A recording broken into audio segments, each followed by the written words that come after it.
So I'm back from Megacon and I wanted to just take some time to catch up with you all. Hands down, that was the most incredible experience I've ever had at a con. I was not scheduled to be there on Friday, yet there was still a line for me when I showed up. Now Saturday, we had lines that went pillar to pillar the entire day. That Megacon staff now knows how much, of a draw that we sort of have. And we had like fire marshals having to address our lines multiple times. And shout out to our friends that also had meetups there, such as Neurotic, Critical Drinker, Geeks and Gamers, and Star Wars Theory. It was just all around awesome to see how much crossover there was between all of our audiences. Of course, the panels were just incredible. But I'd like to briefly talk about what I learned from Megacon. We've done meetups and panels before, but the magnitude was amplified here.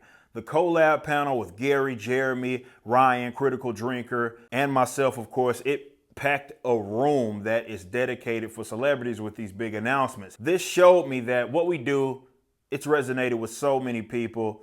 This audience, we still sort of underestimate it, and the audience is actually growing as well. As for the Rippaverse, this was our first big con with a designated booth.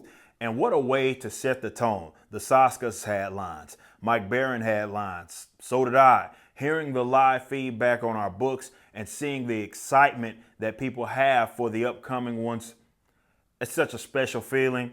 I came out of this con motivated as ever, and it's all due to the fans. It even more so puts things into perspective. We are a fan-driven company, and we are nothing without you, which is why I prioritize trying to get to everybody. I'll sign as many books and take as many pictures as I can. One thing I've learned with this year's Megacon is just how many young people are fans of the Rippaverse. I believe our initial fan base was largely made up of adults. That's to be expected, and of course it still is, but there's even more youngsters than I thought. By far, of the entire panel, this will stick with me for a long time. Nice shirt, by the way. Shut up. Yeah. I have one question. Out of all of the Rippaverse characters, which one's your favorite? Ooh, put me on the spot. Perhaps the most important takeaway is the love that was shown. All 4 days of the con were nothing but love, top to bottom. There were artists from Artist Alley. They came over to our booth during their grind, and they would come up, they show portfolios, have a chat with me, and show just nothing but love. Others just wanted to come congratulate us, and I believe this type of stuff is so important for creatives to do. I know that social media can be very divisive, but we have to understand that a lot of it is noise that's just concentrated in certain corners of the internet. It's not real life. If you want to really, truly see where you stand, just get out there and interact with people. You'll see the world for what it actually is. And I'll close with this. The thing that I heard from fans and creatives the most this past weekend was to keep going and don't stop.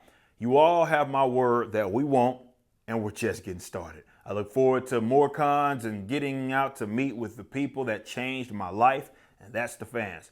But I also have to give a big shout out to my team that really held it down this weekend. Brandon, Alex, Kara, and Carol, they were hustling the entire con, and it was just about flawless. I would not be in this position without having employees like them, and I value them so much. Again, shout out to everybody that showed up and showed so much love at this year's Megacon. Like I just said, we're just getting started.